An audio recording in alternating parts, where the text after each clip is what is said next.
And wherever I got the opportunity, I would keep telling my children, "Arey Baba, study hard, do well, go abroad, do everything. All of you will study, go get the best of knowledge all over the world. But come back to India because this is where things are going to happen, magic is going to happen, and we are going to become #1 in the world." Seeing all of this sends me back many, many years ago, 40 years ago. I was also a student like you all in 12th standard, passing examinations and going my own way. I'm very lucky to be able to study in some of the good institutions in the country. Did my engineering over here, and then had the opportunity to go abroad to do my PhD at the Johns Hopkins University. It was a mind-blowing experience for me seeing the difference between what was the academic situation in India and the academic situation in America. It was an eye-opener. There were so many things that were so much more advanced, so much more accessible, so much more innovations happening.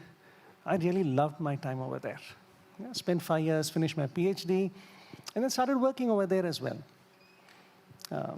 I would say one of the best 8-10 years of my life was the time I spent in Baltimore, in US, being in that country, working, doing what I loved best. But there's one thing which always kind of pricked me. When we had get-togethers, we met people, we talked about things, and you had the Americans come in and talk to us, invariably the conversation would be, "Oh, you're from India. Isn't that where elephants walk on the roads? Or your roads are very dirty, or it's a very backward country?" Invariably, there'll be many such comments that would come. And every time the comment would come, I would boil with rage. I would get very angry inside. And why would I get angry inside? Because there's some truth in it. If there was no truth in it, I wouldn't have a problem. The truth hurts. And it always bugged me, why is it that that country is so good, our country is not good? Yeah? And I could never reconcile myself with the fact that they are doing so much more better than us. So one fine day, I said, I'm going to pack up my bag, come back to India. There's no point sitting over there and complaining India is bad. Come back to India and let's see what I can do. I said, I'm going to come back and become a teacher. And that's how the journey started in 1998, and I came back to India because of a anguish inside, why is our country not like that country?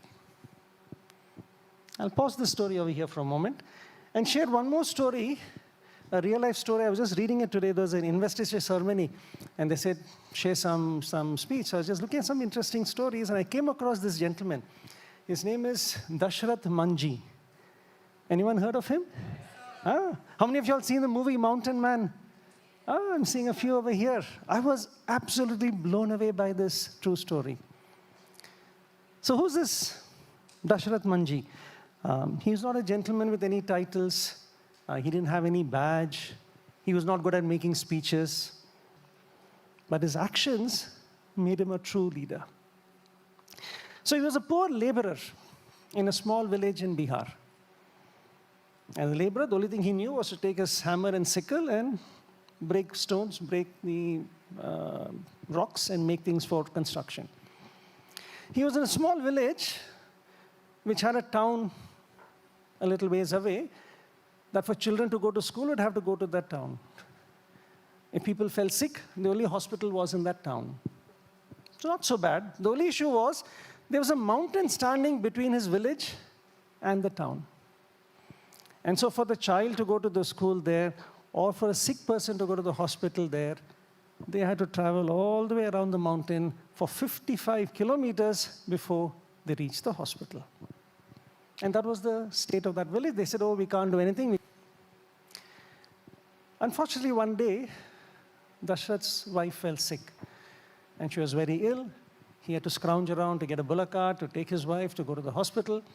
And by the time he put her and took her there, she passed away before she reached the hospital. Dashrath was devastated. He was devastated, and you and I would go and cry and shout and scream at everyone and everywhere. But he overcome his grief, and he took up his chisel, took up his hammer, and went and started hitting the mountain. People thought, "Arey Baba, pagal ho gaya." He's lost it. He's angry with the mountain because the mountain blocked him from taking his wife, and so he's fighting against the mountain and expressing his remorse there, and they kept laughing at him, dissuading him. But he took his hammer and kept hitting at that mountain. One day went by, 2 days went by, a week went by, a month went by, a year went by. 22 years, Dashrath kept chipping away at that mountain every day by himself. And one fine day, there was a road between his village and that town. He had single-handedly built a 360 feet long, 30 feet wide road cutting across the mountain, and children could now go to school in the cycle. Patients who were ill could go to the hospital, and the village was transformed. Now, why did I share this story? 25 years ago, I came back saying, I have to do something, I don't know what. And just like that laborer would take a hammer and hammer at the mountain, the only thing I knew was to teach. So I became a teacher and kept teaching. And wherever I got the opportunity, I would keep telling my children, Arey Baba, study hard, do well, go abroad, do everything, but come back to India and make India great again. That is the only message I would keep telling every child. As a single person, not much I can do. But now I'm confident I'm not one person. I have an army over here. There are 100 students here, 10,000 students outside, 1 lakh alumni over there. I know, like Arshia said, if these children have the heart in the right place, they are going to come and transform and make India the best country in the world. So I have a very small dream, very selfish dream. I went over there and I felt bad when people spoke bad about my country. We Indians went over there. I want to create an India where everyone else in the world will come over here. Where should we go? We should go to India. 25 years ago, India was nowhere in the map. We've come leaps and bounds in the last 15 years. After 97, we've done amazing. We are the 4th largest GDP in the world, soon to become the 3rd largest. Highest producers of rice, highest producers of milk, highest producers of so many things. Solar power, we are the 3rd largest producers.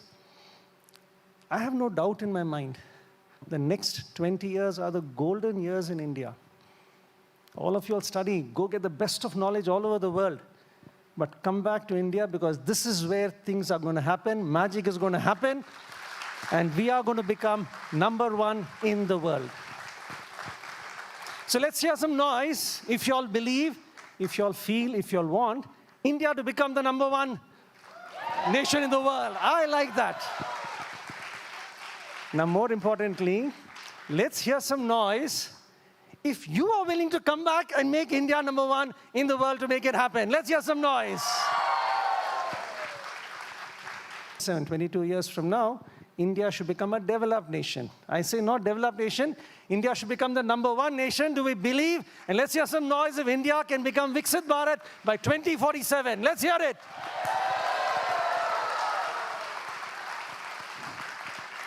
27 years ago, I did not know what I was going to do when I came back and I partnered with Lalit. She also saw a stupid, nutty guy over here, but she said, hey, you know what, let's have this journey together. Delighted and ever grateful for her to be with me in this wonderful journey. So 27 years ago, I did not know, or we did not know what we were going to do. But today, listening to you all, seeing you all, we are filled with confidence. What do you say, Lalit? Absolutely. So I would like to share an example over here, right? We keep telling our children, you all are the ambassadors of change. So there was this farewell going on in one of the campuses, and we were attending that farewell, and this child comes up on the stage, and he's giving the speech, and he's just thanking the teachers, thanking everyone, and suddenly he just turns in my direction, and he says, ma'am, you keep saying that we need to be ambassadors of change.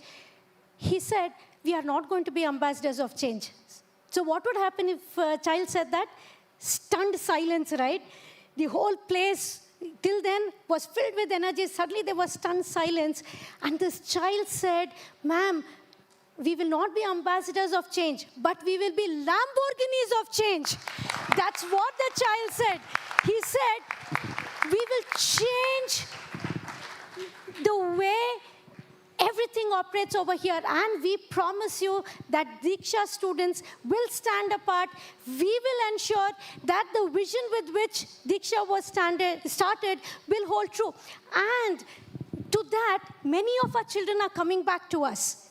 If you see, you heard Arshia ma'am talk about the DK department, right?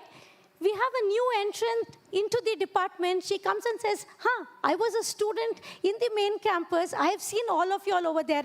I am here to join the DK department. We've had a child come from IIT Madras, finishes IIT Madras studies, and come back and say that I'm inspired to be a teacher. And yes, the child is teaching in one of our campuses over here. You see these two logos coming together, right? Deeksha and Vedantu. That happened because of our alumni from our very second batch who made sure that this marriage was possible between Deeksha and Vedantu, two organizations coming together. So we have had architects coming, we've had children coming back. Recently we had some structural engineer work, and the child said, I'm a student of Deeksha and I'm a structural engineer right now, came back and said that this is the design that is suitable. Yes, children. So we have children coming back to us, and we go to bed in peace because there are so many wonderful engineers, so many wonderful doctors in the making. So thank you very much. And yes, do come back. And we would love you all to take this whole vision, to take this journey forward. And trust me, we will be there supporting every step of the way in whatever ideas you all have or whatever passion you all want to follow. Thank you very much, Lalit. So all the very best. Dream high, aim big, go rule the world, and then come back and make India #1. All the very best. God bless you all.